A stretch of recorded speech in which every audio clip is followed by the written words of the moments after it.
All right. Well, good morning to everyone, and welcome to this webinar on artificial turf with a lot of great examples from the Nordic countries. I think we are have everyone into the webinar from the waiting room now, so we'll just begin.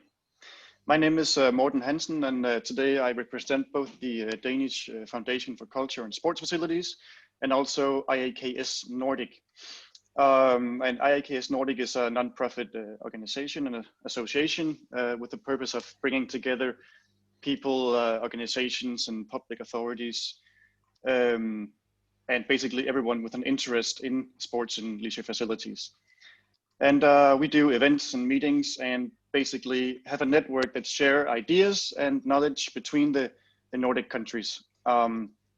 And that's also what we're going to do today with two of our very good collaboration partners, the KG 2021 from the Norwegian University of Technology and Science, and the group for customer group for artificial turf in Sweden.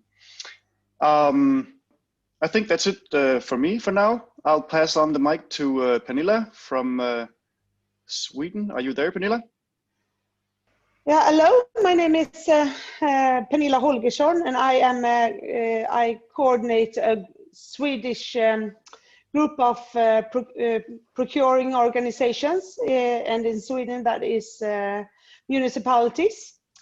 We started up in October 2017 with the background of microplastics going from artificial turf, especially for football or soccer.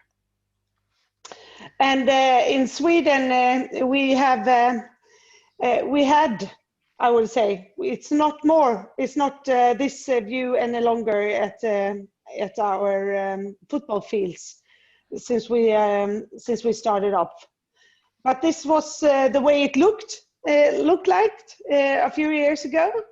And we had total mitigation per field from up to 2 tonnage a year.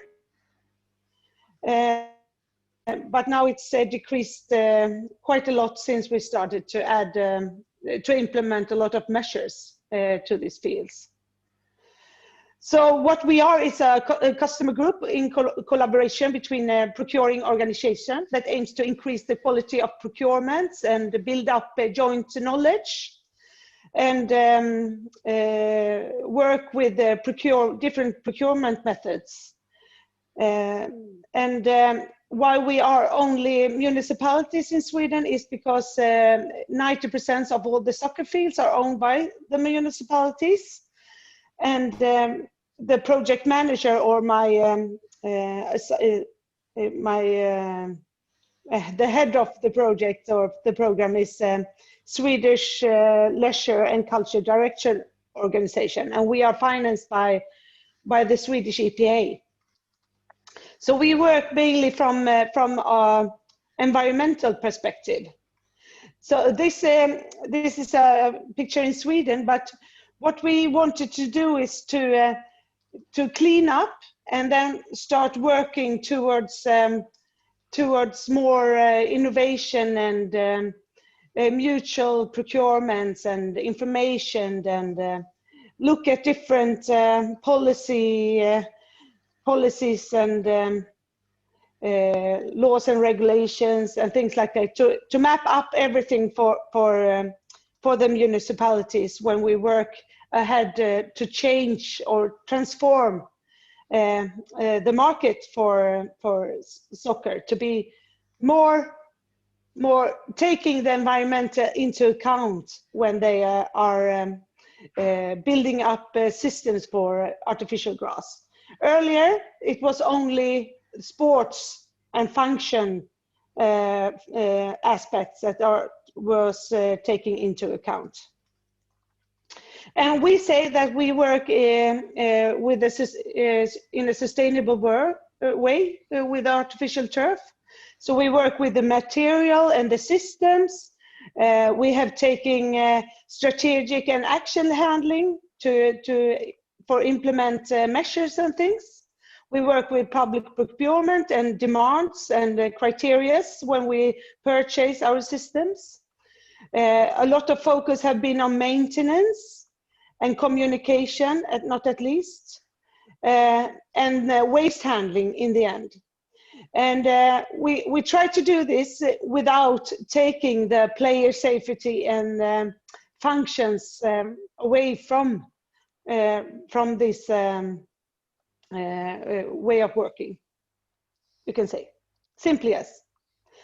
But we have seen also that when we're doing this, we started off around the soccer field, you can see in the middle, but we have tried to map out the whole value chain for soccer field, and it's quite complex chain when you look at it this way. We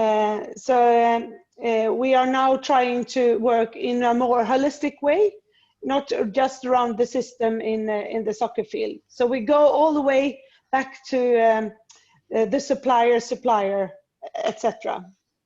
And we can see that we can find a new value chain by, for example, include more recycling plastic from other industries into to the grass of soccer in the artificial turf, for example, but also demands on the suppliers, guarantees, waste handling in a proper way. And we know that waste and material, how you chose your material in the first way are very important. So shortly, what we have achieved is that we can see in the municipalities, and Växjö, Peter will tell you more about that probably, but it is less shoveling of snow in the winter time. We know that it's circa 6 kilos per field that goes into the water. And when we made our test, we saw that a new TPE field for the elites had the largest mitigation in the Gothenburg area. We have decreased the refill of infill from 1,200 ton in 300 fields to 500 ton in 400 fields in an annual base. About 70% of the member municipalities have strategies and roadmaps of how to work with the artificial turfs and to decrease microplastic, for example. Some of the municipalities have taken the lead in developing their own maintenance group and routines around it, so they make the decision themselves and not only rely on the suppliers.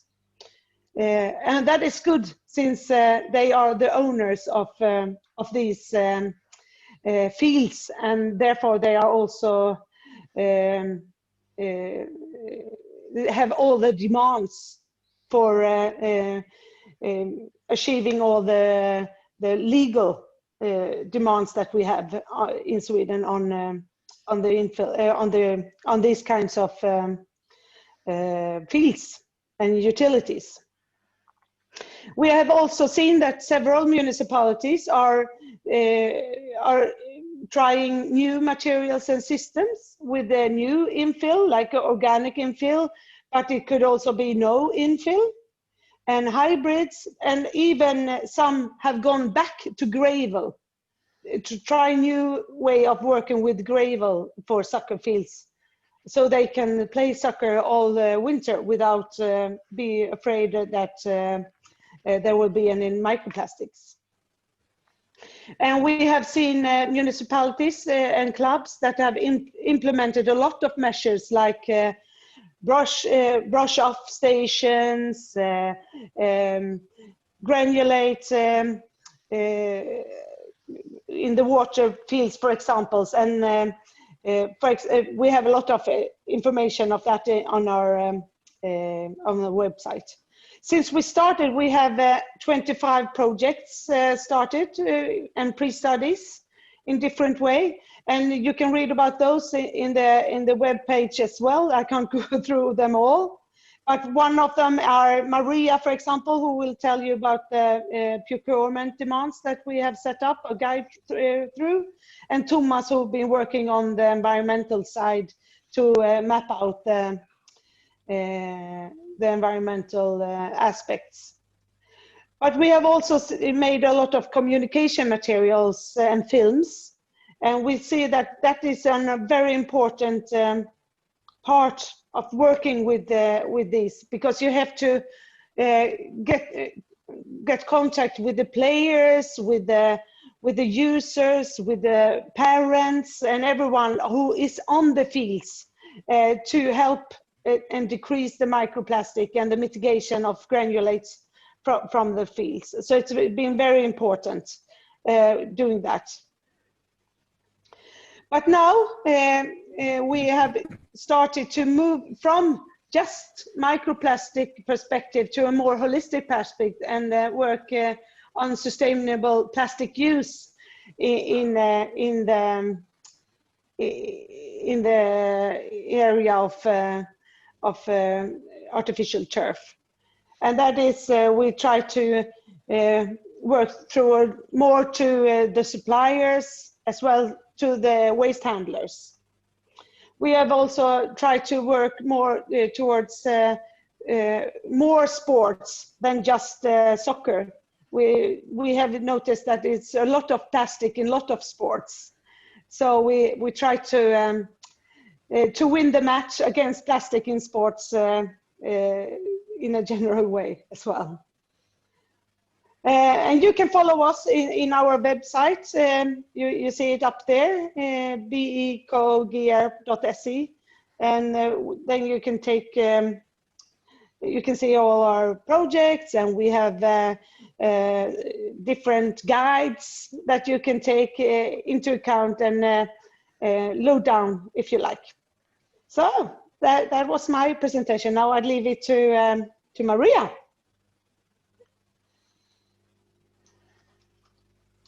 Thank you. I'm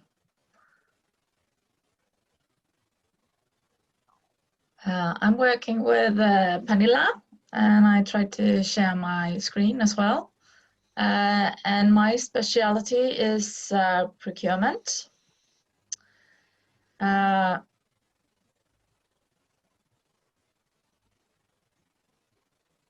And I've helped out in procurement matters for 2 years now for this Pernilla group, which Peter, who comes after me, also belongs to.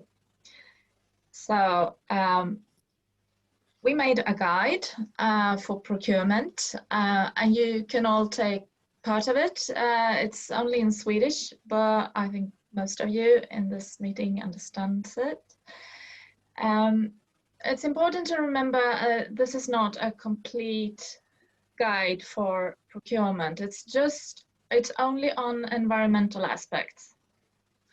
And it's also permitting all techniques, not make any strong recommendations against any technique, except for plastic sand.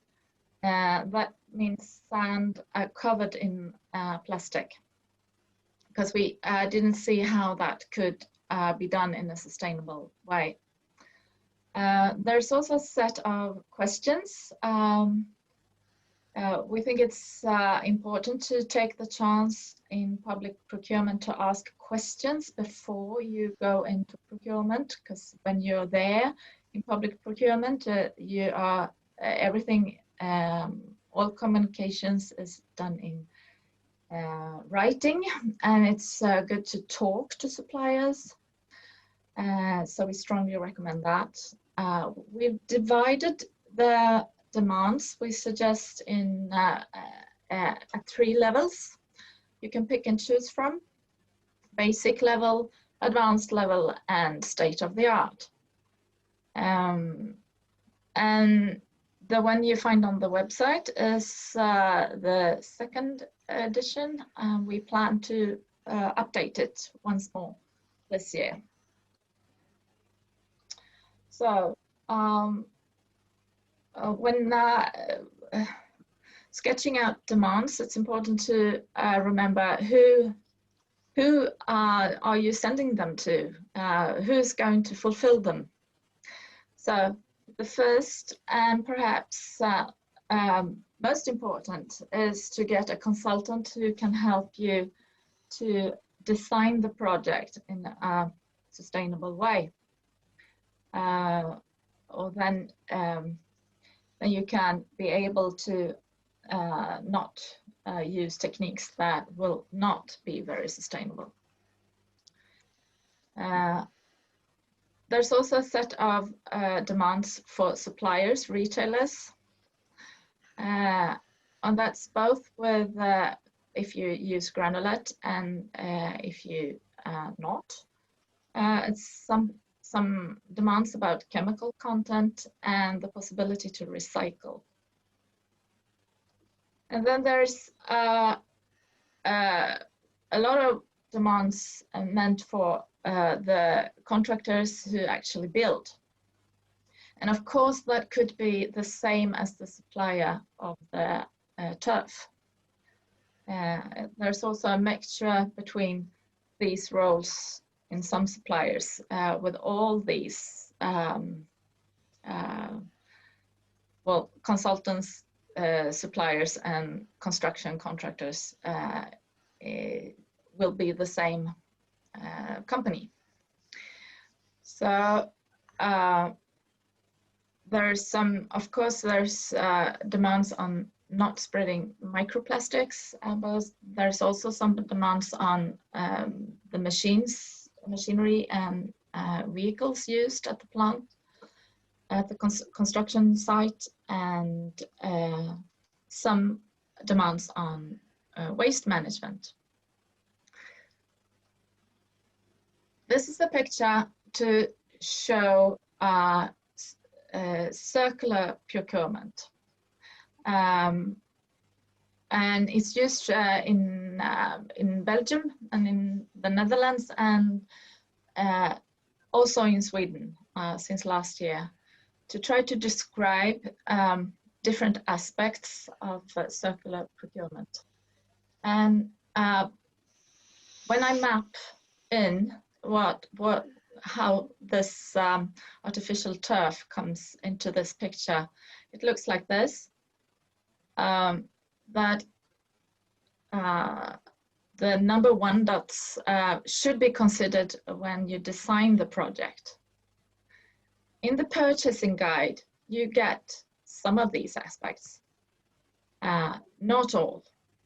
And that's important to understand. You can't solve everything when going into purchasing. You have to do some important work before you go into purchasing.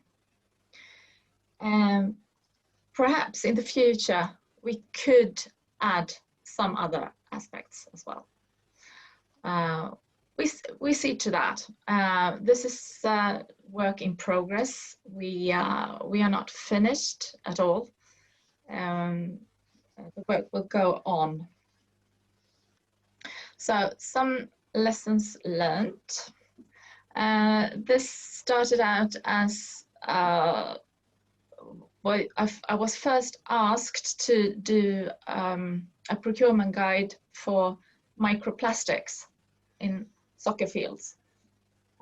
It's very soon turned out it's not possible just to have that very narrow perspective.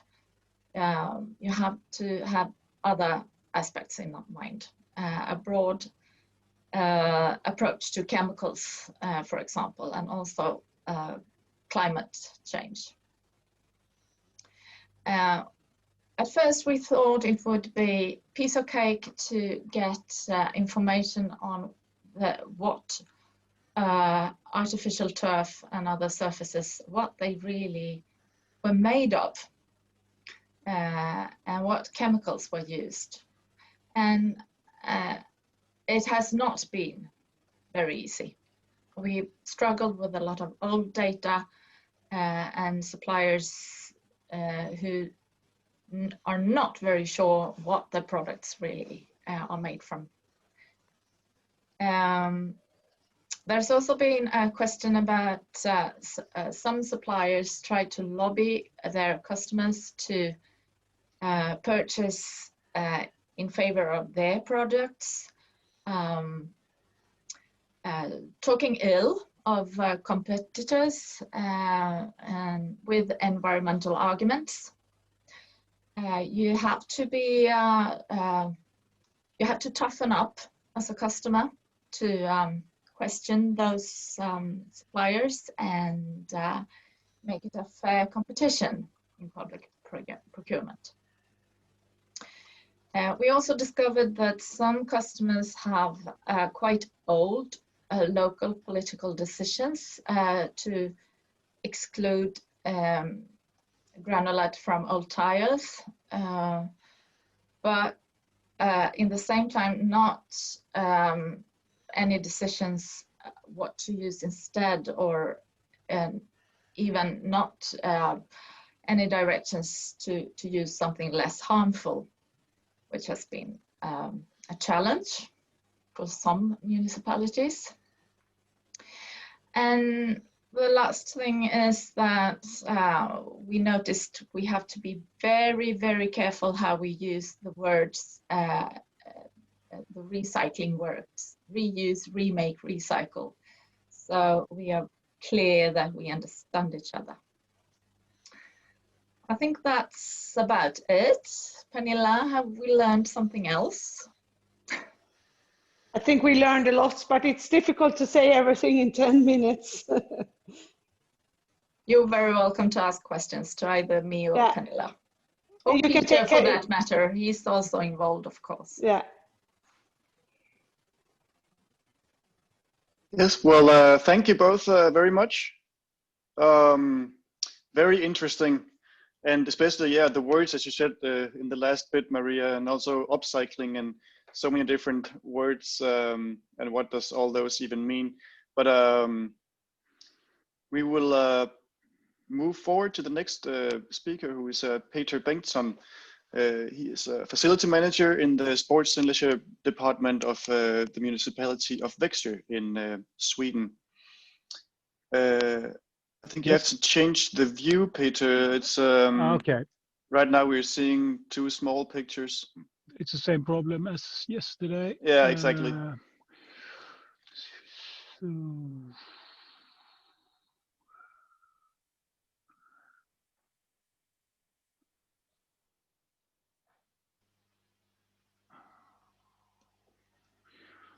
Well, let's see where to. There was a button on top, or what? Yeah, try the visningsinställningar. The one in the middle. You can press it and then it goes down. Then you can choose a different view, I think. No, I can't find it. Maybe you're seeing something else. But try to press the share screen button, see if there's another one to choose. Where do you like? Can you see it now? Yeah, now it's good. That's good.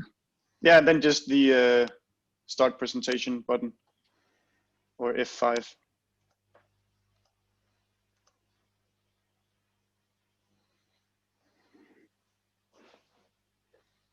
See, is it better?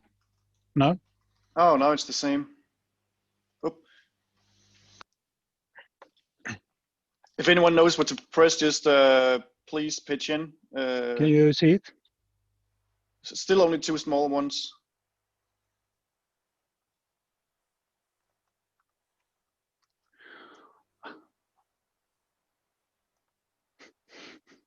Yep, there we go. There it is. Thank you. Can you hear me? Yep, very fine.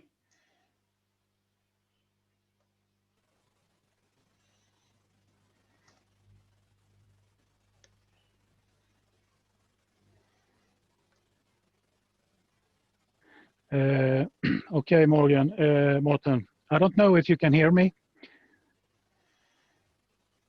Oh, we can hear. It's very fine. Both picture and sound. Yes.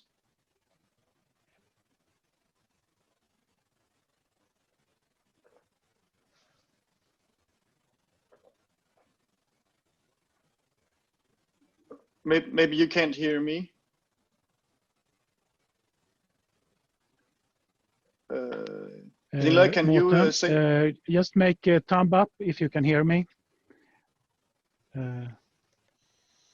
No, you can't?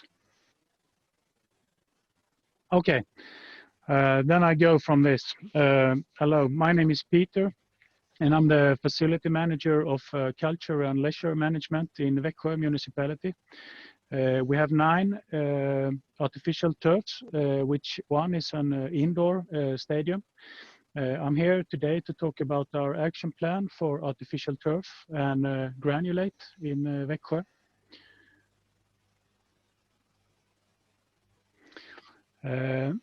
When we started, we were filling our fields with an amount of 2 tons granulate each year. We could see that 8 of these fields were leaking granulate, and we were filling them, and 1 was not, and that was the indoor arena.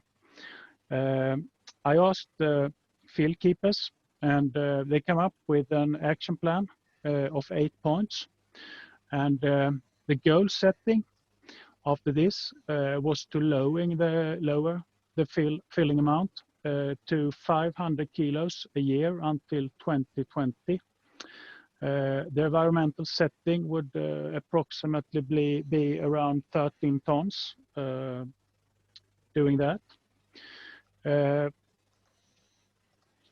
When this goal was finished, the next goal setting is to continue to stage 2 to reach a filling of 0 kilos a year until the year of 2024, and which one we has already succeeded with, and we have done that since 2 years back.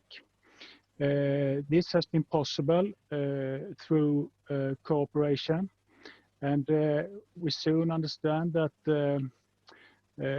everyone has to cooperate around this.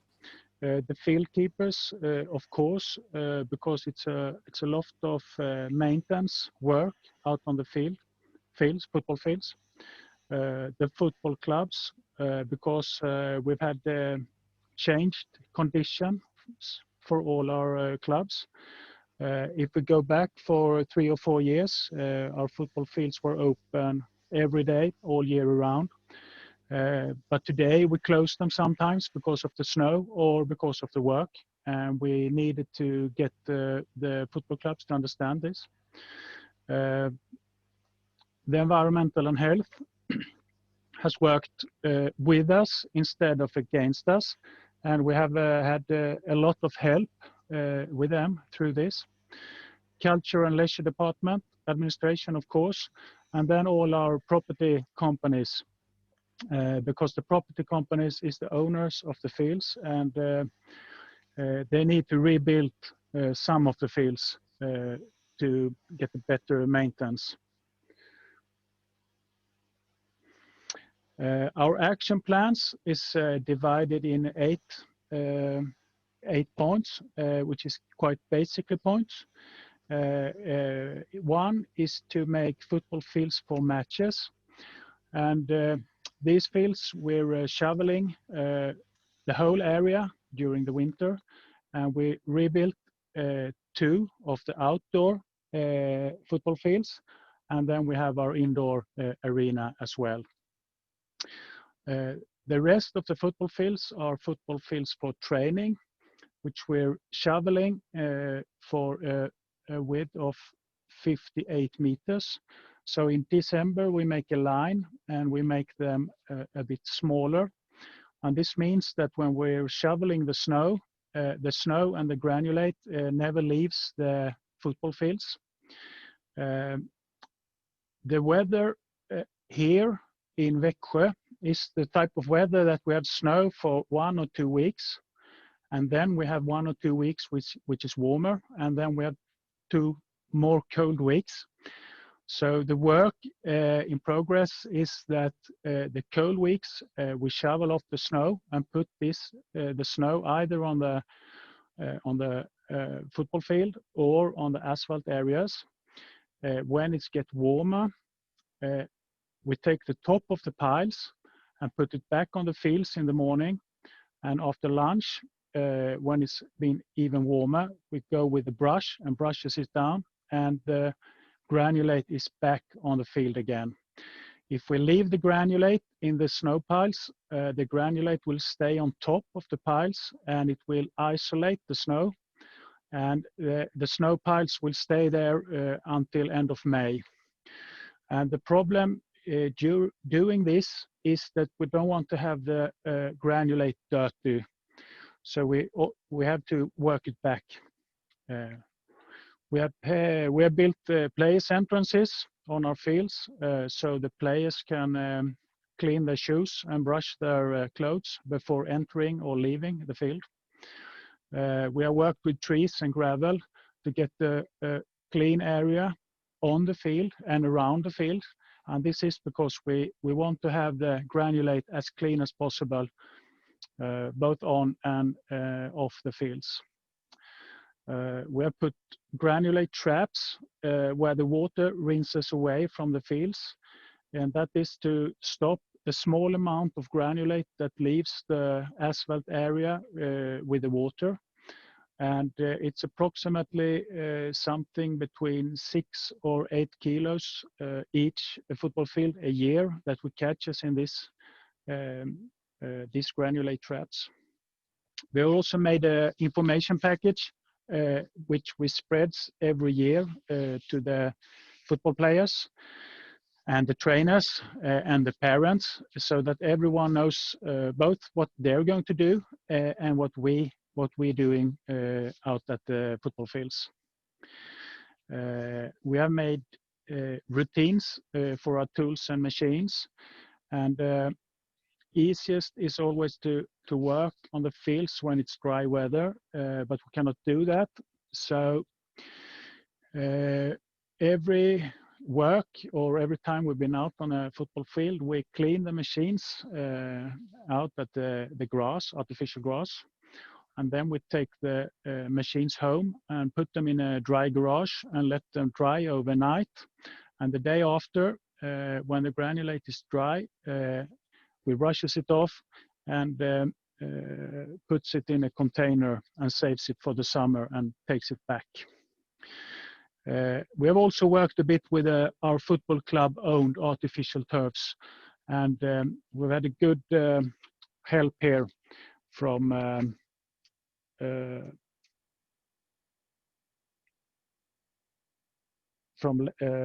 leisure management.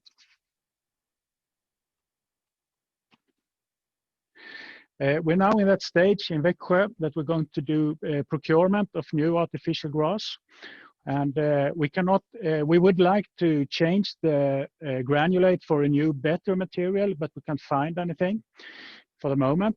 So our plan is to reuse the sand and the granules for a second time. So we're going to vacuum clean the old artificial grass, and we're going to clean the granules. And doing that, we think we will lose about 15% of the granules. The existing turf we will reuse or recycle, and the new turf has a requirement of being 99% reused. The new turf that we will buy is a 45 millimeter grass with a pad instead of the 60 millimeter with no pad that we have today, or 50 millimeters with pad, which means the difference between the new grass and the old grass is about 15% infill. So if we have counted this right, we won't be needed to buy any new granulates at all. And this means that we will not use any transports for new granulates, and there will be no CO2 emissions at all.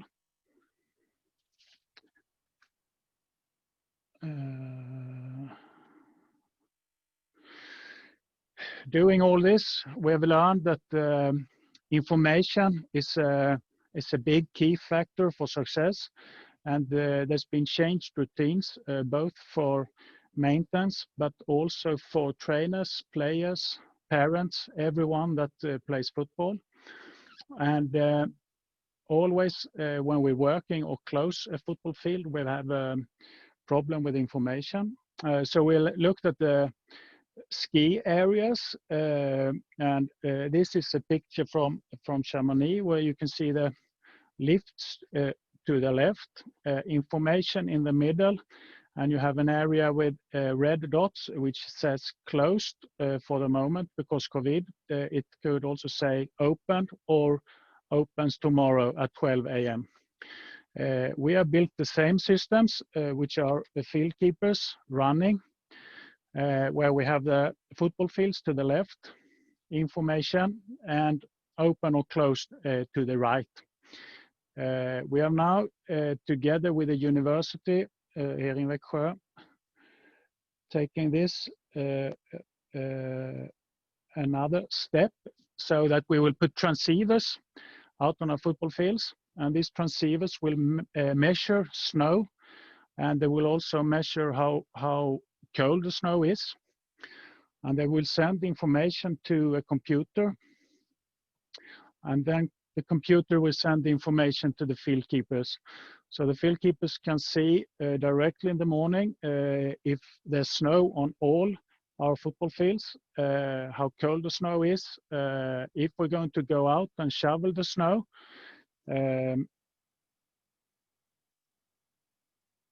The computer will also send information to website, so all trainers, parents, club owners can directly see what's going on, and they can directly see if the grass is closed, and hopefully in the end, if everything works fine, we can connect this to a booking system, and the computer sends information to the trainers that's going to be on just this particular grass tonight, which is closed. So if we have, let's say, 300 or 400 trainers in Växjö, these 5 or 6 people that's going to train tonight gets an SMS or a text that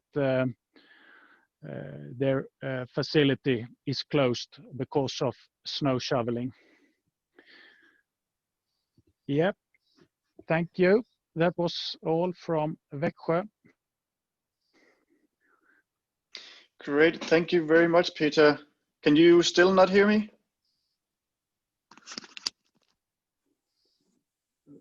Can you hear me now, Peter?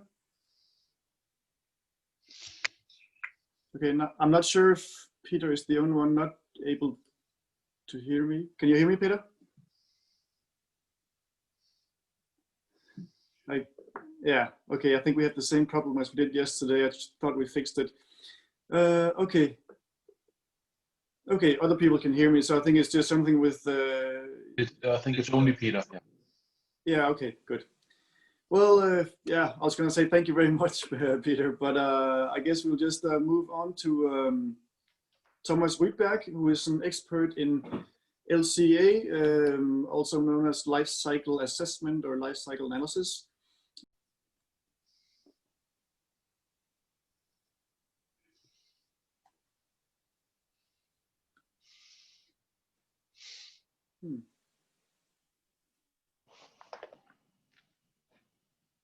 Can you hear me, Thomas? Huh.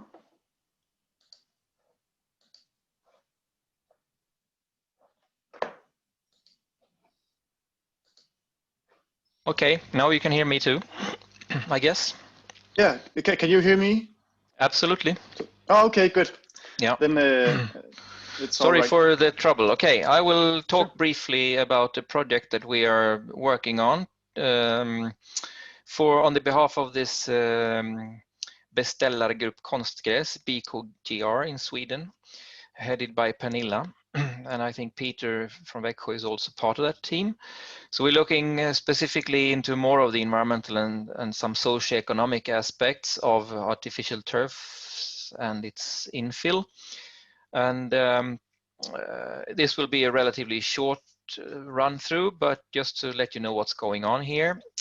For those of you who are not familiar with IVL, we are a research institute in Sweden with a bit more than 300 people, but that's not the main point of today, so I will continue.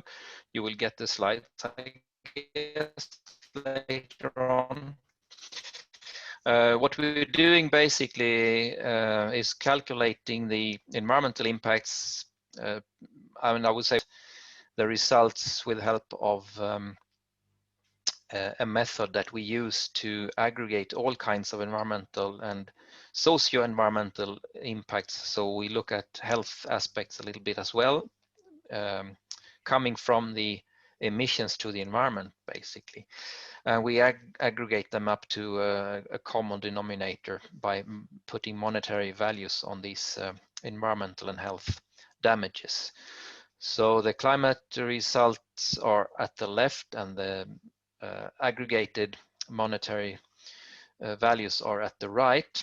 And you can see from the different materials that we have partly looked at so far. So please make a note that this is only partial results for now. But I still wanted to give you a hint what's happening in the project. We look at one field defined here as 7,882 square meters. In these graphs, we have only included the production of the turf, including the materials, obviously, and a standard waste management scenario using incineration. We have not accounted for the potential energy recovery here.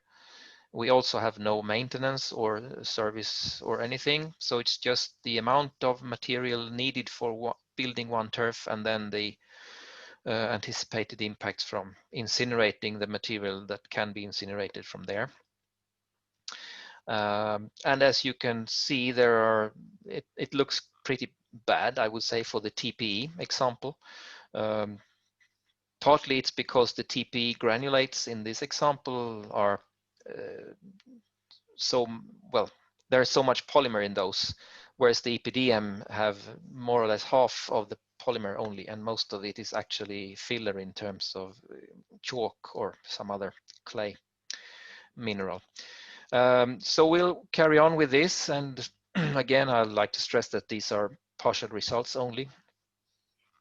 And of course, with all the maintenance measures that are taken, like in the case that Peter discussed before, you understand that the maintenance aspect will play a large role in how to calculate the environmental impact over the full lifetime of the turf, including the lifetime and so on.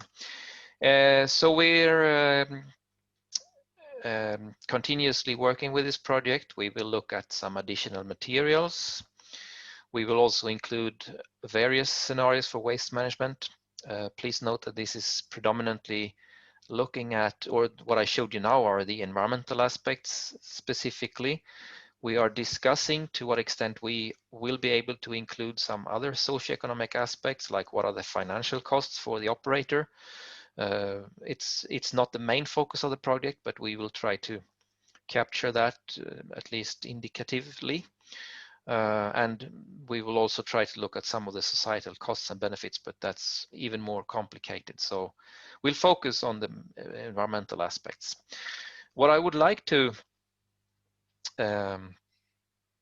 highlight here, or maybe convey as a message, is that I think it would be useful if the organizations who are buying and building and so on these facilities would go into the area of environmental product declarations, and specifically life cycle assessment based ones, to make a little bit the situation better in terms of the information availability, at least. And this particular example is an EPDM membrane. I just picked it because I thought EPDM would be an interesting example from the catalog of different declarations available.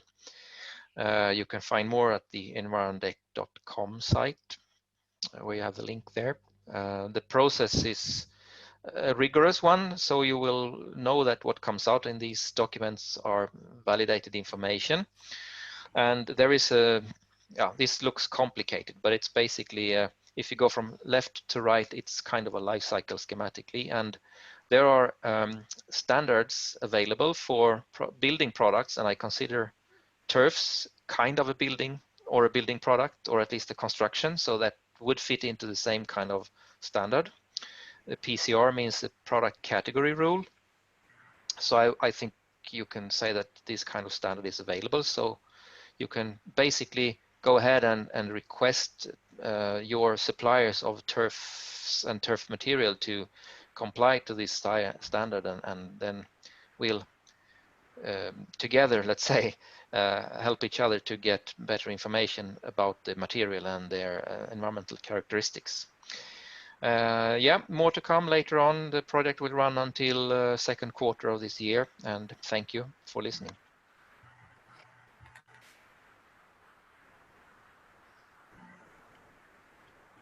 Back to you, Morten. Yep, great. Thank you very much, Thomas. Very, very interesting. If you, yeah, I can, if people require it, maybe send the presentation on to people, or do you have a link for the for some of the reports? No, Pernilla is operating a site, I think, for the BeKoGr where we could potentially post this presentation. Okay, that sounds good.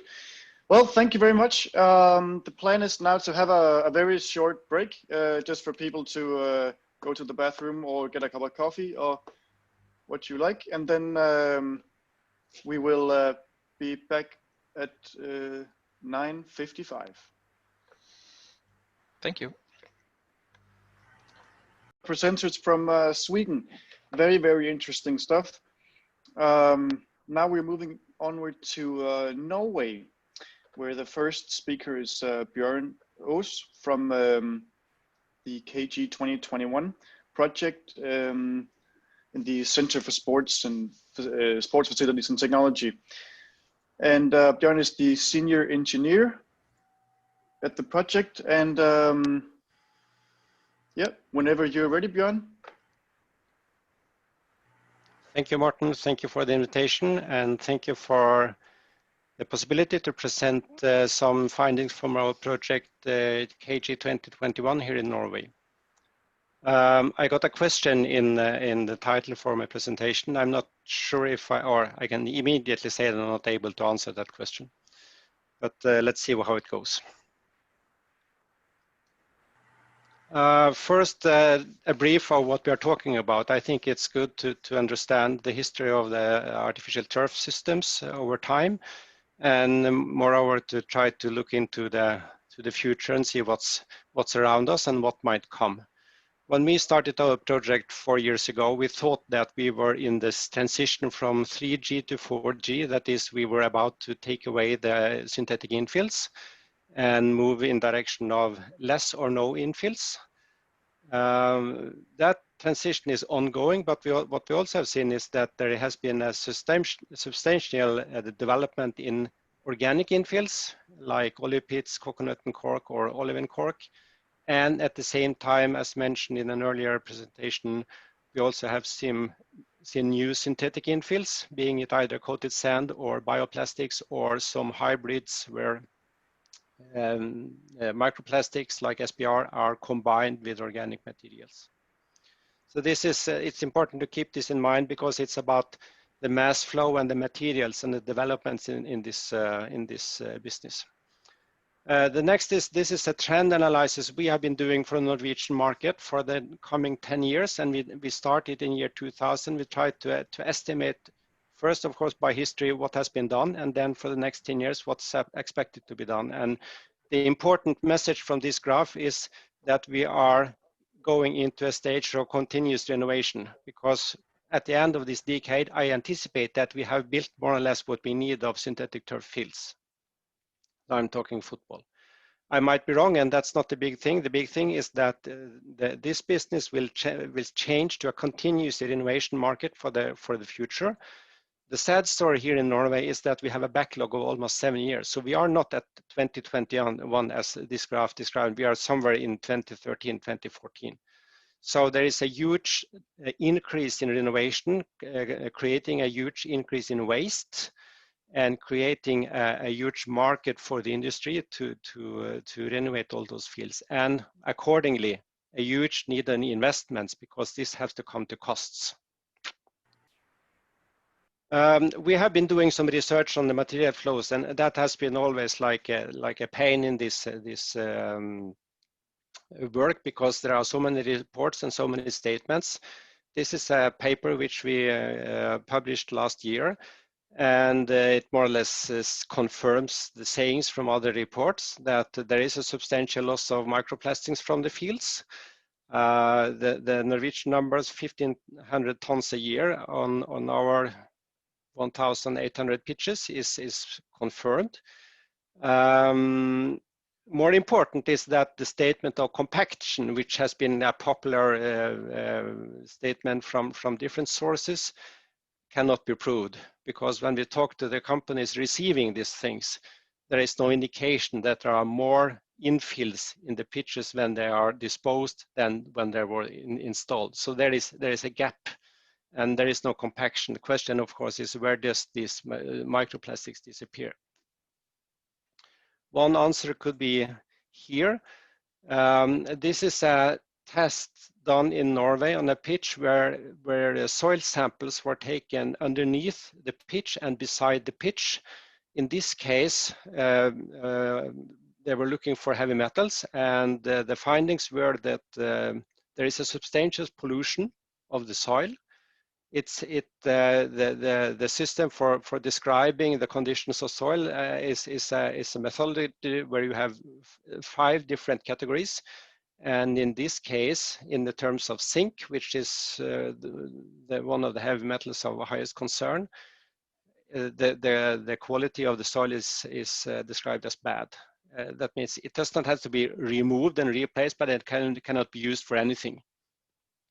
That's how it goes. And that's, I think, a very important message when we talk about still using SPRs or rubble granulate from tires.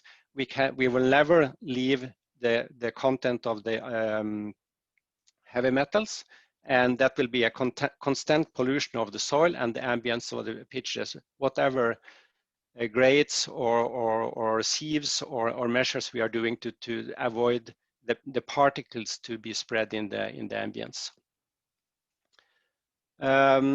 I will also mention to you an innovation project in Norway last autumn. The objective was to create circular solutions for the handling of discarded synthetic turf system. That means the waste part of it, what to do when you are decided that this system has to be removed or replaced.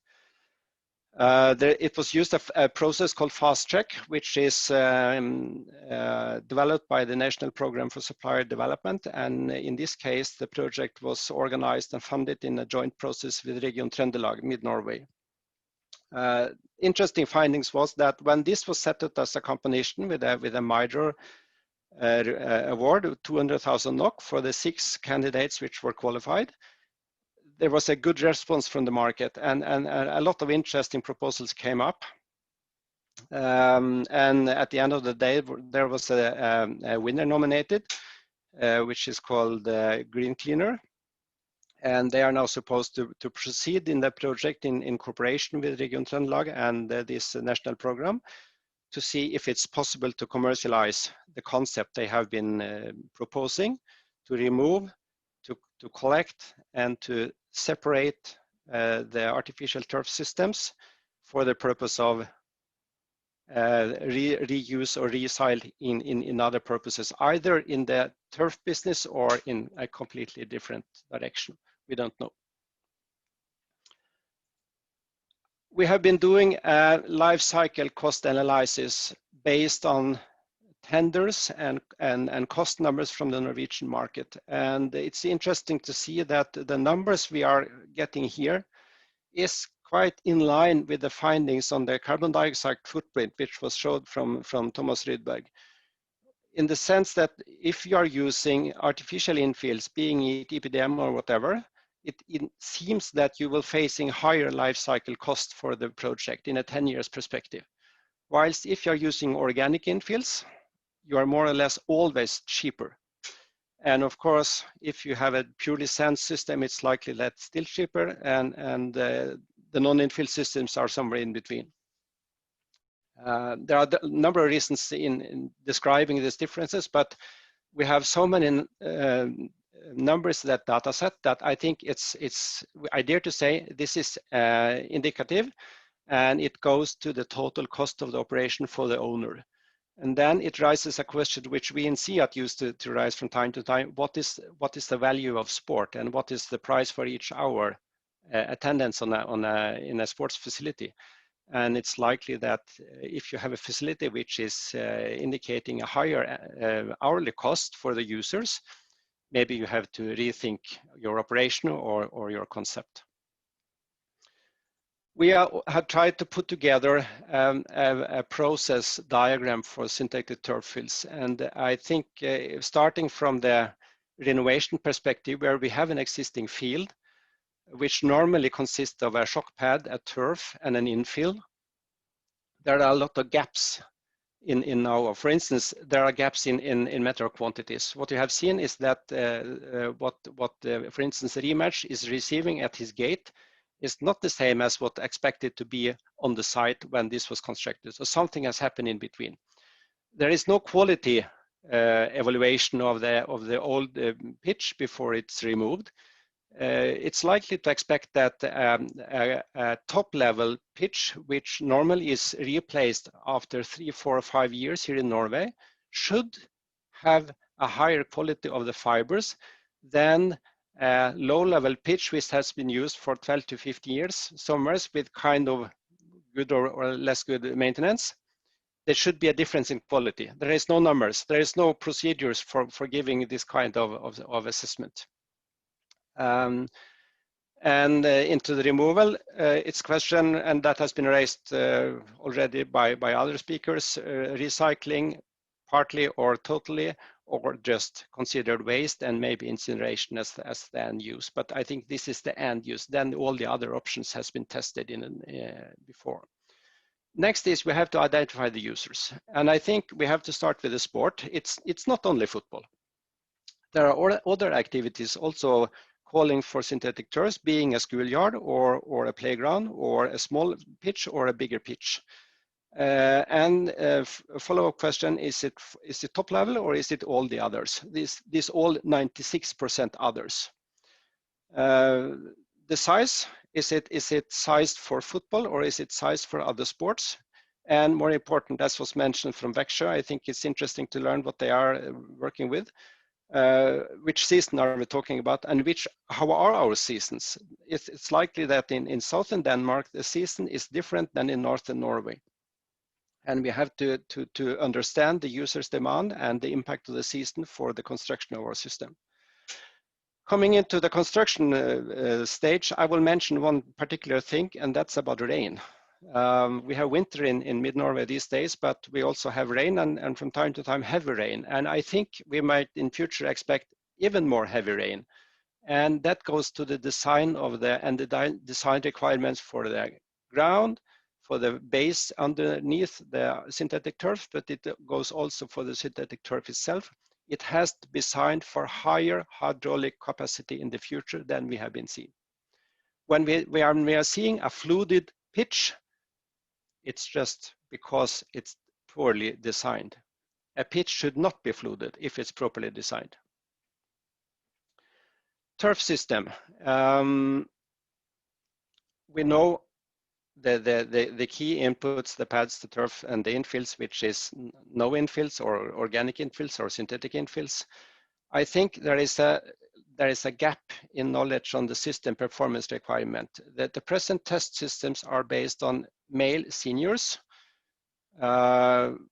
using proper shoes, whilst, as I said, the bulk part of the users might even use flat soles, and there is no performance requirement numbers addressing these users and what is to best for their needs. And then at the end, we have the operation and maintenance aspects, where we face that equipment in the market is kind of, this is what you get.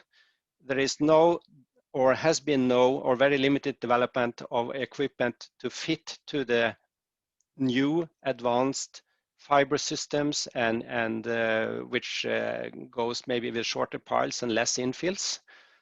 We have to look more into grit removal just to clean the pitch, and one aspect there is a disinfection. We have been doing some investigations, and we find that there are bacteria in these pitches which we don't want to know of.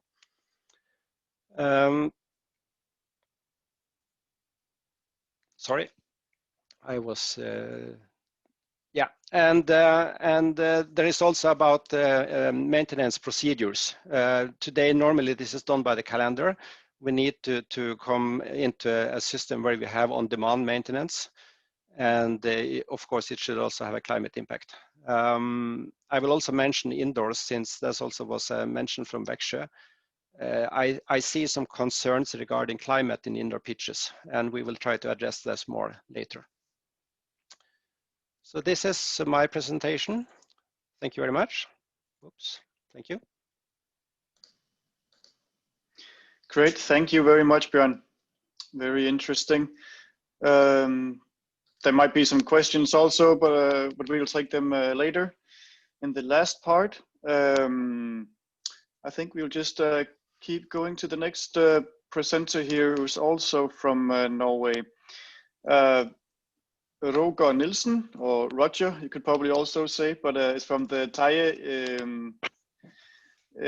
Idrætsforening, and he will talk about their new pitches. It's more than one actually, so whenever you're ready, Roger. Yes, I think you both see my screen and hear my voice, I hope. Yes, it's perfectly fine, yeah. Perfect. I will tell you about our project in our club, Taie Idrætsforening. The project is probably the world's first 90% recycled pitch system, although what we know. And I will take you some minutes behind the scenes. What have you been doing, and what is the experience from the players and the coaches from this last 6 months. Just to give you a short view, where are we located? As you can see, Oslo is up here, and down here about 100 kilometers southwest of Oslo. We are located only 25 minutes from Sandefjord Airport Torp. So if anyone feel free to, if anyone want to come up to us and see our pitches and try the pitches, please don't hesitate to contact me, and we will set up a time slot for you to see our facilities. So our club, almost 100 years since we were founded, approximately 59 teams in the league system last year, though the COVID-19 challenges, we had played all our matches except for the senior teams. And our senior teams are playing in the 4th division, level 5 in Norway. Just about our area, our pitch. As you can see, this is a map over the area that we dispose. That is our fields. In nearby, we have two schools, one here, and one kindergarten. Approximately 1,000 kids every day in the nearby to our park. And our systems, our pitches, 3 of the 11 players pitch and 1 7-player pitch right here. And our project was to what you call rebuild from nature grass on our main pitch with a new lighting system, and do a rehab on the old SPR system on the one pitch here. Those 2 pitches are was about 10 years last year. This is about 9 years now. So In this view here, you can see that this is the main pitch, this is the rehab pitch. Both of those are owned by the club, but this pitch and the little one is owned by the municipality. So it's a combination of ownership. Our first projects to rehab and build a new area, a new pitch, also included to build a little cycling area. We had a new lighting system. We should clean up the old mess from 10 years with the SBR granules. I think we cleaned up about 470 tons with soil and granulates from the area around the one pitch. And we also want to be a pioneer to take the new age of artificial turf. As the headlines, probably the first reused pitch in the world. And last November, we took this artificial turf, November 2019. Sorry, I'm just on the wrong number. 2019, we started the project and rolled out the old system here, and have used the old system for building our new 2 pitches.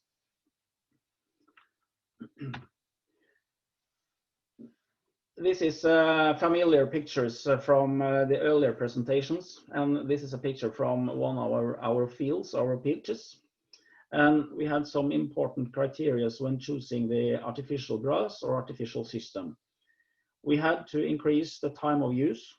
We had a gap from our team's number of players to give them enough time on the pitch. So we wanted more hours, playing hours per player. We want to have a good experience. It's standards for how the system can be and what the experience for the players are. And we wanted to extend the lifetime for the system. As Björn told, probably in the most pitches in Norway, it's a life cycle about 10 years. We had to shift to build our new pitches now because the old one was not playable. We had to think about economy, of course. We had to think about the maintenance and a very important environment around us. We didn't want to have it look like this in the future. Every year we are using hours to clean up around our pitches. So we want to go away from this. And we wish to reuse as much as possible from the old pitch that we had from earlier.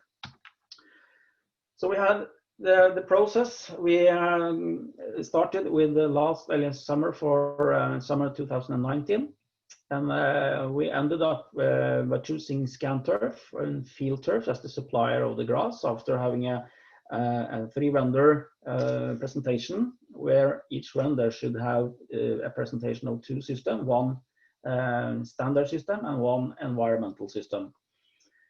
And we ended up choosing Scanturf as the main supplier here, and with 2 different solutions with sand and olive pits as infill. The old turf, as I mentioned, was sent in November 19 to Denmark in a rematch, and was recycled and returned back to us, and we used the old pitch as subcomponents in the new standards. We have also used about 4,300 square meters of the old shock pad from the old system, so we have a good point of reuse on our system. This is a picture from our new pitch, where you can see the old system as we had reused and recycled in Denmark is the new shock pad of 30 millimeter in pad. On the top, we have the grass type Ultra HD and Classic HD HD from Scanturf with infill with olive pits and sand.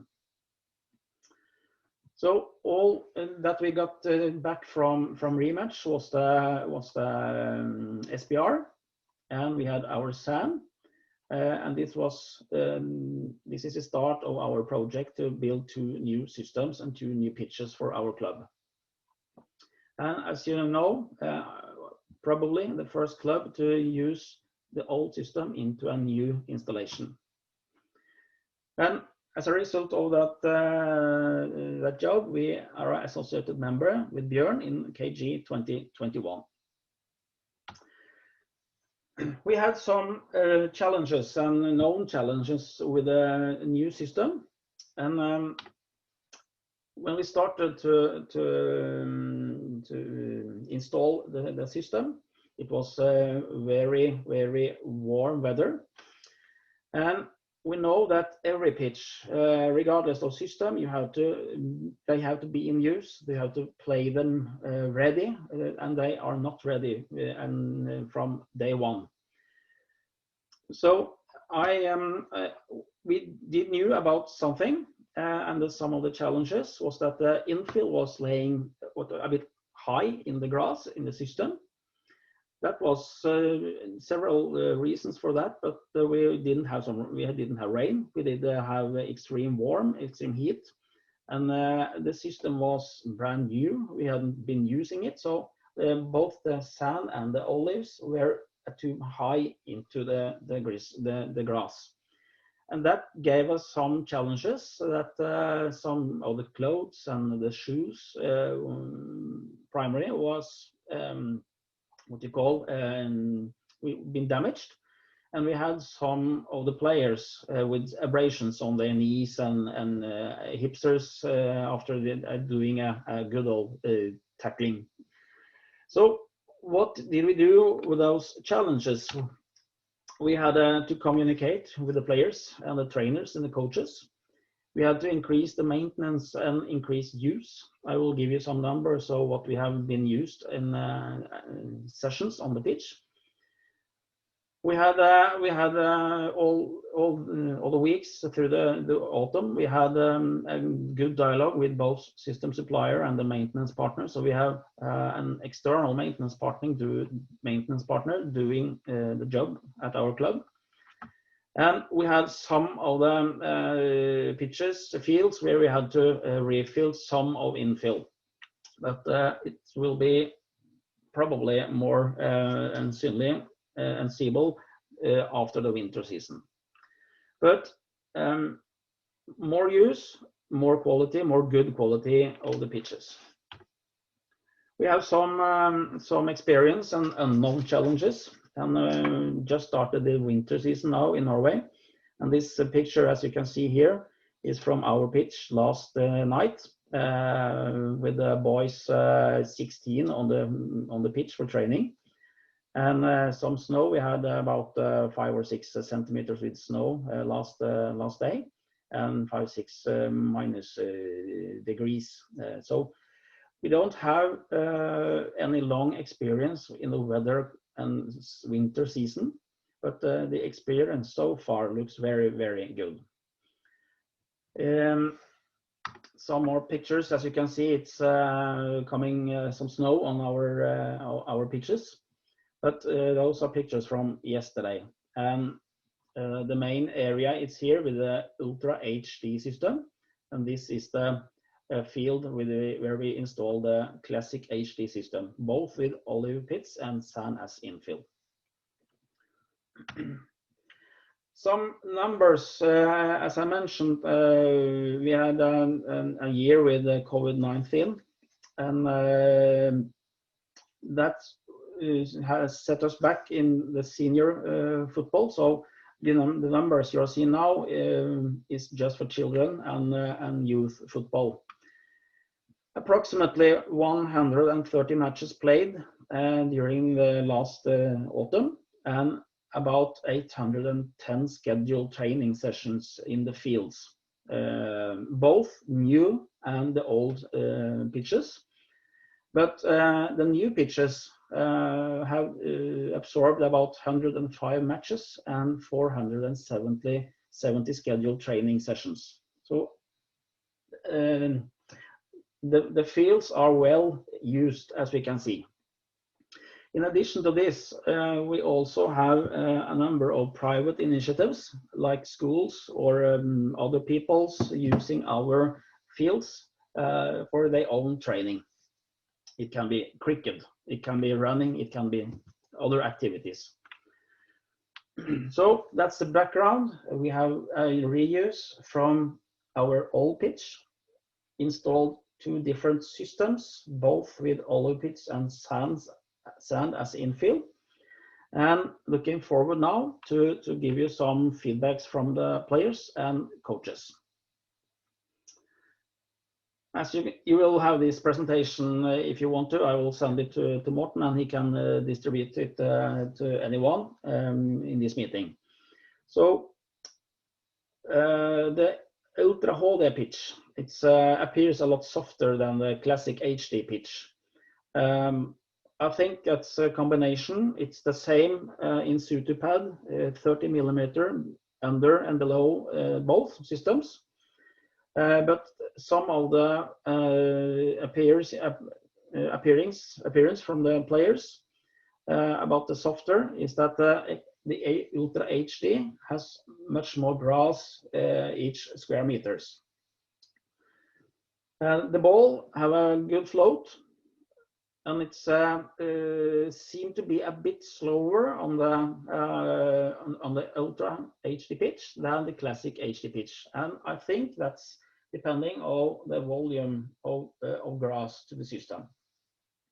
We are extremely small gap, or there's little filling that pops up, and we have approximately nothing of the infill going out of the pitches. So some of the key points from earlier today, where you have to take the snow and do the reuse from the old SPR or the old granules. We now almost have nothing of the granules going from the pitches. I think also that Ultra HD pitch, the olives, will go deeper into the system, and the grass is absorb the infill much better than the classic HD. And the water, as Björn said, the season in Norway is familiar with a lot of rain, and it's important to do the groundwork, do groundwork well, so the water is draining and get out from the field through the grass and down to the base and out in the system. We had no issues regarding water into our pitches. As I told you, some starter problems with abrasions, wear and tear on the ball, some equipment, but as we have been using the pitches and we have done the maintenance, we now have about nothing of the negative feedback on this these days. We have a good grip on on the shoes, a good roll from on the ball, and the pitches are getting better and better through the autumn and into the winter season. And as I told you, no escape from the infill at the system. It's important for us to use the pitches as much as possible. So as our sports leader says, the overall suspension and softness on the pitches, system 1 versus system 2, is good. It's a natural due to the additional grass in the Ultra HD system. It's more grass per square meters. And the system 2 with a classic HD, you will see, and the olive pitches is more visible. And I think that is also from the player's perspective, it's a different infill that we are normally used, as the SPR is black, the olives is a bit more light and gray formal. So I think it's about much about the psychology also here.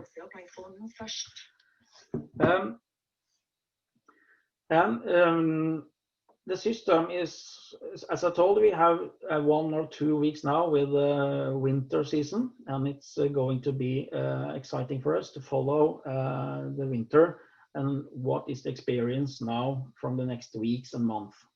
I hope that the system will be as stable and so good that we know today, also in a few months. This you can see afterwards. It's some test results earlier this autumn, and the system were tested and passed all the key points for the standards that have been used in Nordics. Here's an overview and a summary of our project. We have built 2 new environmentally friendly pitches, this one and this one. A total of 19,000 square meters with new artificial grass has been laid. We have an infill with sand and olives on those 2. And the last pitch down here and the one behind the trees is with old system SPR, so we can compare the system to each other. We have the player area, as you can see, 68 times 100 meter here. And we have some training fields, about 1,500 square meters in each end of the main area. The total, we now can use approximately 30,000 square meters with artificial grass in our field, our club. And hope we just through the winter also have the whole area open for the players. So I think that was a short brief of our project with 2 new pitches with ScanTurf field turf system with olive pitch and sand as infill. So thank you for your attention. Thank you very much, Roger. That was very, very interesting, and it's very important to get these direct experiences from new types of systems. Hopefully all of the presenters will be staying on until the end, so we can take some questions and maybe have a short discussion about a few of these things. And also, if you have, to all of the presenters, if you have any research material or publications or anything, please just write links in the chat for everyone to look at. That would be very helpful. But yeah, thank you again, Roger, and we will move on to our last speaker of today. That is Holger Kortbæk from Gladsaxe Municipality in Denmark. He is also the facility manager of all the sports facilities in Gladsaxe. So, Holger, if you are ready, you can take over.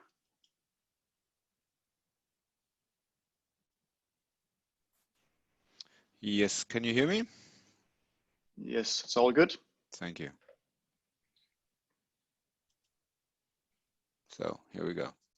Yes, I am Holger Kortbæk. I'm the manager of the sports facilities in the Municipality of Gladsaxe in Denmark, just north of Copenhagen. Daily, I've just entered the management committee in IAKS International as well, as a treasurer.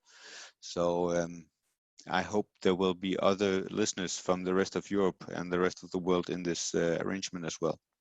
And I hope they are getting into the touch of that we actually in the Nordic countries are, as I see, pretty, I wouldn't say far ahead, but we are really getting into the sustainable thinking of using artificial grass in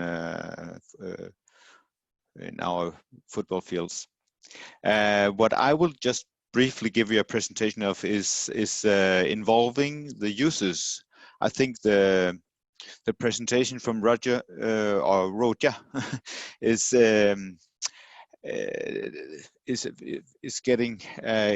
leading out to my presentation, because what we are doing maybe a bit different is trying to involve the football players in the decision of what we are going to do. The situation in our municipality is that we have 3.5 football fields which have to be changed. It's between 10 and 13 years old, and it's in total 27,000 square meters which have to be changed. And we have banned using SBR rubber infill pitches again, and we are definitely looking into the 4G solutions or to do the new pitches. So to get into this work, we looked at around on the market, both among Danish agents and also products which were not sold in Denmark yet. And we found several interesting products, manufacturers doing 4G fields, and we among those products we found altogether 7 products which we would like to order home for small. We call it stamp testing fields, where we could at least step on it, doing just a small test.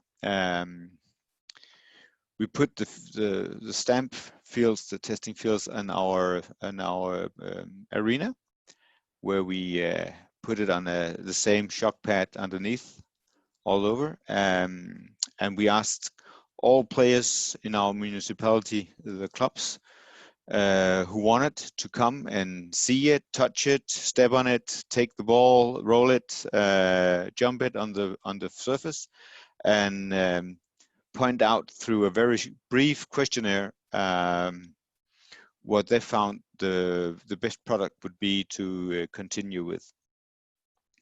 At the same time, we asked among our schools, which have a lot of these 200 square meter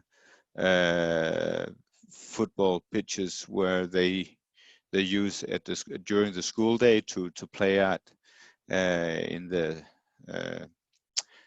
time off from teaching. They had several of these pitches which were worn out, which were with the first or second G solutions, where they need to be changed. And we found 4 pitches which we would like to put on this new products. So among the 7 stamp, we had to choose 4 of these testing fields, where we could ask our players one more time to come out and do the testing. So as you see here, they were worn out, they were finished, and we had them changed during, I think it was May, June 2020. We had them reinstalled with a new surface.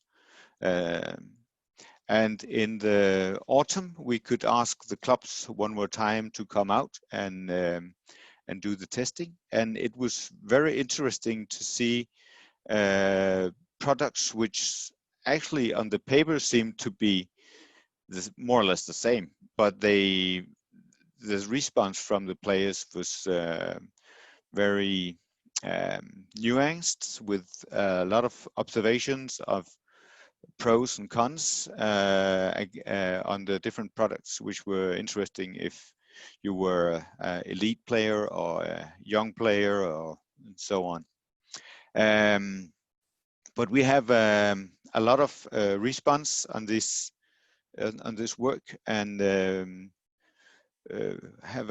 now we are doing an evaluation on this incoming questionnaires from these players, and we are doing a specification now. The questionnaire we used, which might be the key word in this, is we would force the players to really be critical on the way they saw or experienced the surfaces, because it's easy to get a opinion made, but in a collective thinking. But we forced each of them to fill out this questionnaire and really to have a to look at how do I feel this the grip of this surface, how do the ball roll on the surface. We had a question of how the weather was this day, if it was a dry weather or wet, it was rainfall, and so on. How big experience they have on playing on artificial grass, etc. So we have, this is one of the questionnaires from one of the players I just included here, and it was very detailed from some of them, and other just made very brief and gave them marks and numbers. But all together, it have given us a very solid platform to make the next choice. So what we do next now is to make requirement specifications, which is sent out here in February for the suppliers to bet in on this work. The 3.5 football fields are not in the same area. They are 1.5 field is in one end of the community, or and 2 pitches are in the other end. And we might not choose the same solution, but for sure we have a very qualified decision platform to do now, with involving the players on how they saw or found the different products. A reason why we made this very big involvement of the players was that when it was announced that we would not using traditional 3G pitches anymore with SBR rubber, there were some who said that, oh, then we can have a FIFA recognized solution. And we said, well, none of these football fields are used for elite sport anyway, and 80% of the players using them are kids. One of the half of the football fields are mostly used by kids in flat shoes, even not in football shoes. So there was a reason why to make a more long-term economical advanced investment. So that's why we have made this. And now we are fulfilling the wishes from the players of what they ask or found the best product. They can't blame us not to listen to them afterwards. So we hope then when this summer in 21 are finished, we will have a 3.5 new football field with a 4G generation solution of artificial grass. I think that was just a brief story from Denmark. Great, thank you very much, Holger. There is a question specifically to you already. What is your expected lifetime for the new 4G pitches? Is well, they're between 8 and 10 years, probably. Two of the football fields are only used in wintertime. The 1.5 football field are used the whole year. So of course there are difference on the life term of these two areas. But the one only used in the winter time, we have an expectation of at least lasting for 10 years. The other one might be only for 8-10 years. But we see that the one with the 1.5 football field used by a lot of school kids at the same time is with the traditional SBR rubber infill FIFA quality pitch, and it's totally finished now because it's the grass is broken. Even if we have used a lot of time on maintenance, it's the straws are broken because of these flat shoes. All right, great. Well, I think we will just actually take one more question for you. Søren Østergaard asks you, Holger, if you have calculated the value of the pitches when it is worn out in 8 to 10 years. Yeah, we calculate. So our calculation is that instead of using a foam pad underneath, we probably will go for an E-layer because it can be reused for 3, maybe 2, at least 2, but maybe 3 times, which is a long-term investment. What we're doing this summer will be more expensive than using a traditional foam pad, but on the long term, we expect it to be a good investment. I think that our politicians have realized that artificial grass fields is an investment as all other kinds of sports facilities, and it's not for free. It's not a one-time investment. It's a thing you have to you have to be ready to make a 1 year every year to have to put money into like on your bank account to save money for changing it when it's have to be replaced, and to us in our municipality it's even as important that we are going with a sustainable solution compared to the financial aspects. To be sustainable sometimes costs, it doesn't have to, but once in a while it takes more money to be sustainable than just throw it out. Yeah, I guess we're moving now into the last bit of the webinar, which is the discussion and debate and questions section. So Holger, if you can unshare your screen. Yes, and thank you very much, Holger, for this very interesting presentation of your experiences with these new fields and the user involvement. I guess the question about how long a field lasts also connects to what Björn talked about how long a field lasts in general and how expensive it is in the beginning and then after 10 years. And I was wondering to make some connections between the different speakers here. Is it possible to in the procurement process to write in specifics about recycle standards, or how long it has to last, or what to do after you're done using the field?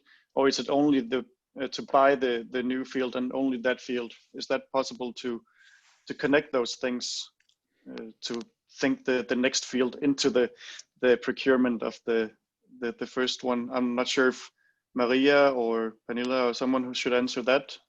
Yeah, well, I can give it a try. It is possible to ask for recycled material, and it is possible to be responsible about the waste, but you have to remember in public procurement, when you buy a turf or rather a service to construct a field, then it will last for 10 years or something like that. You can't ask the same supplier to be, you're not sure that that supplier is there in 10 years or 15 years to take it away. So you have to be prepared to take that responsibility yourself, really. In 10 or 15 years, it should be a new business, really.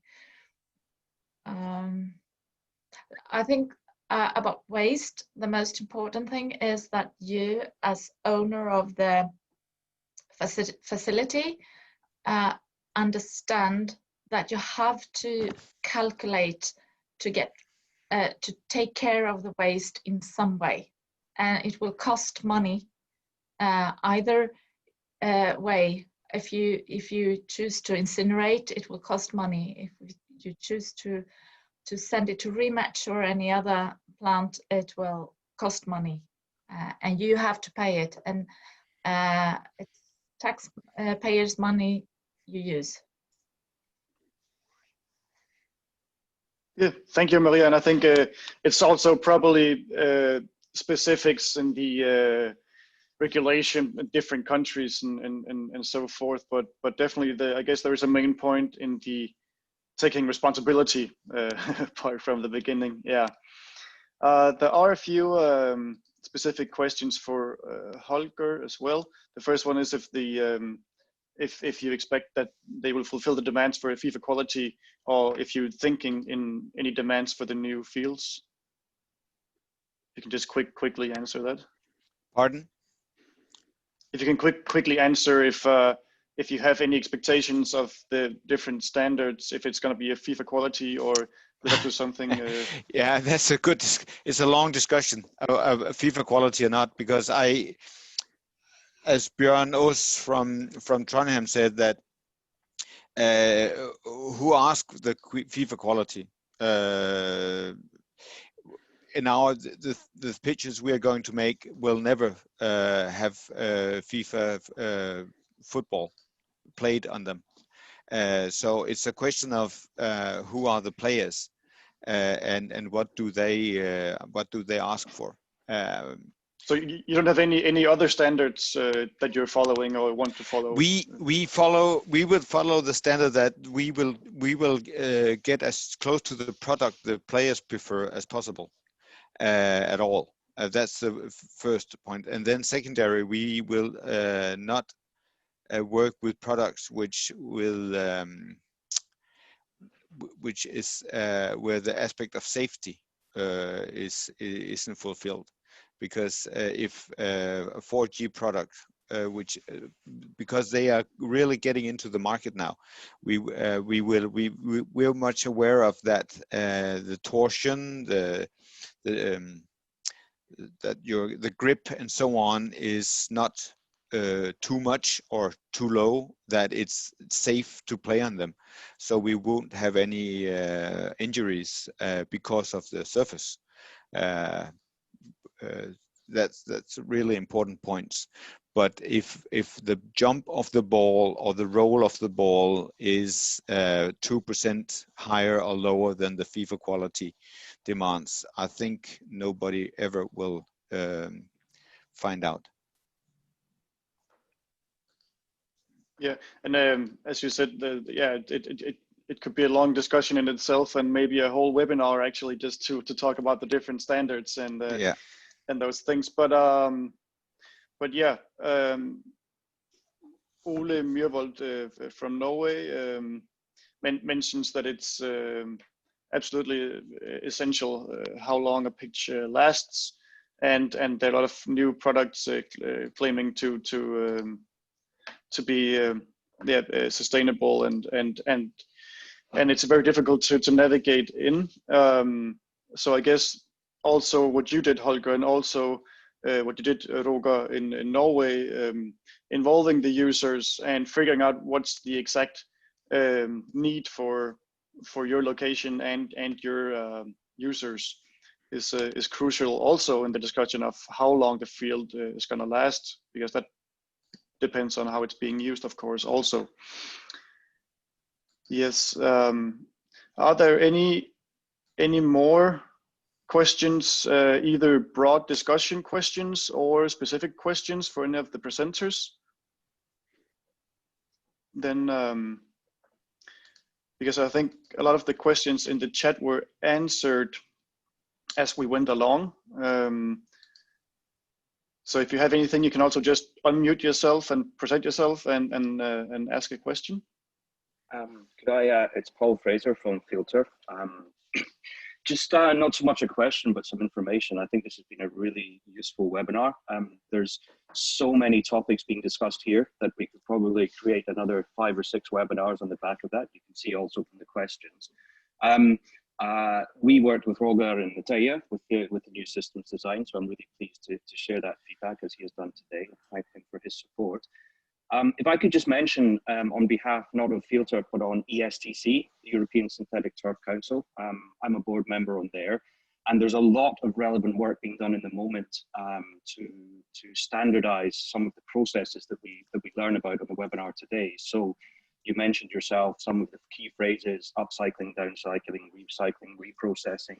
I think the market is very confused.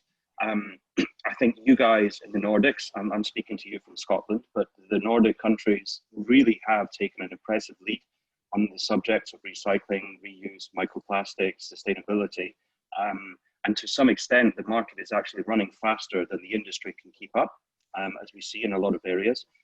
Bjorn in Norway and Trondheim has been working on this subject, as he knows, for a long time already, and is really sharing some fantastic information in the market. But just to say that the ESTC and the European industry will be coming out with some documentation, some guidelines, some really useful information and reference documents for the whole industry to access independently in the coming months.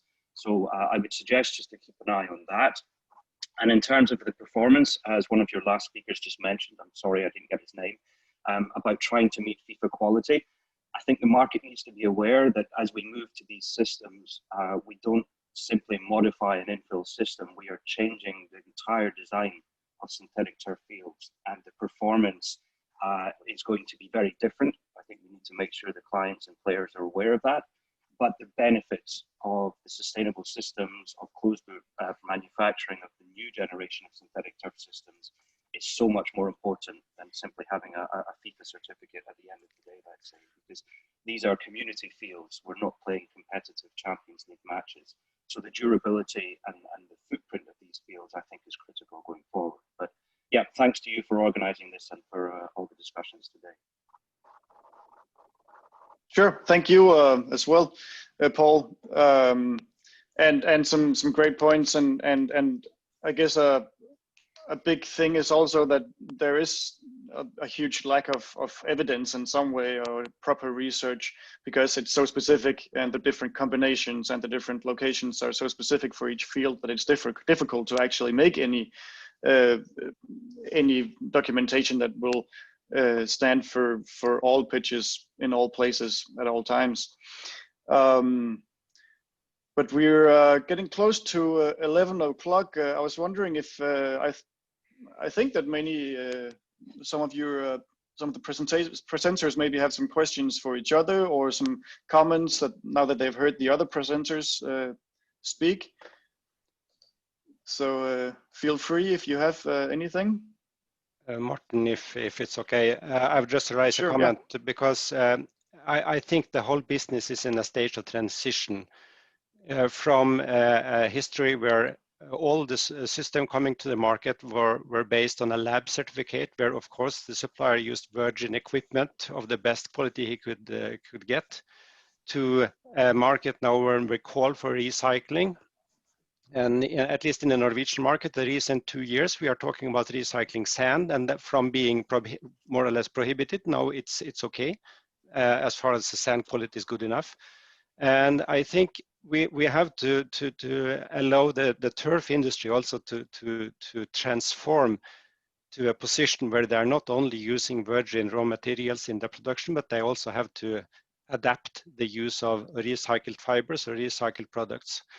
There was some communication in the chat on shock pads, and I think I just want to add to the presentation in Teije that what they did, they more or less disposed the old system they had in the shock pad in the new pitch.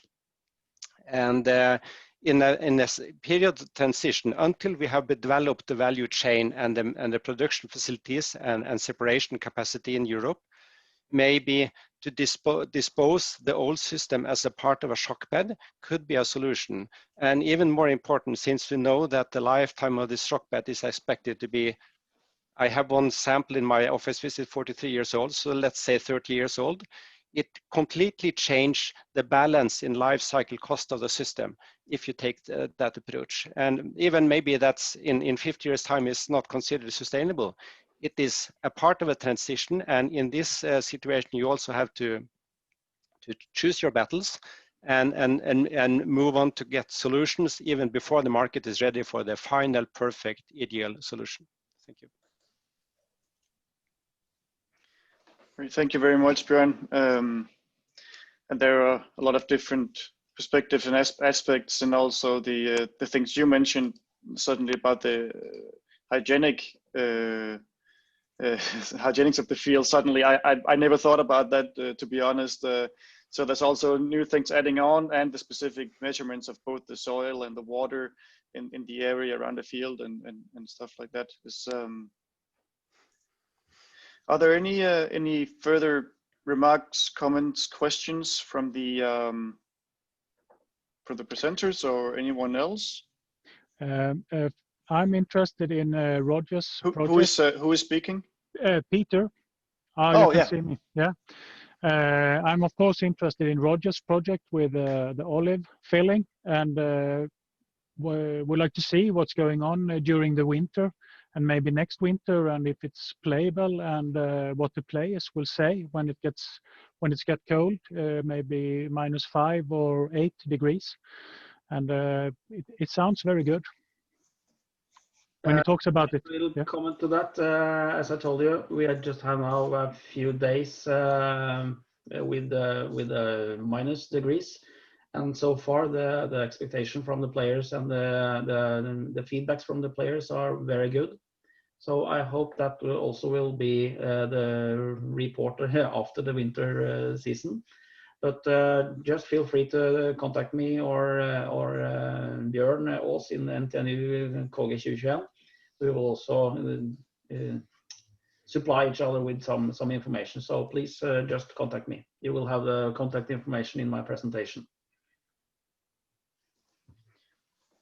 Great. And also I saw a few of you referred to different research reports and analysis in the chats, but please also make a link for those information so we can look at it ourselves as well, because a lot of the research being done is being done in one place on one specific type of field compared maybe to another or a few other types of fields. So it's very important to have the background for how any research is done as well, is my experience.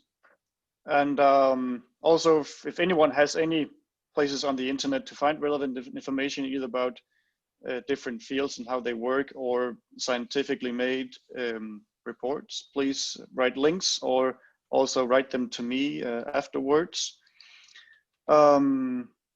Is there any more final comments? Because now it's actually past 11, I can see.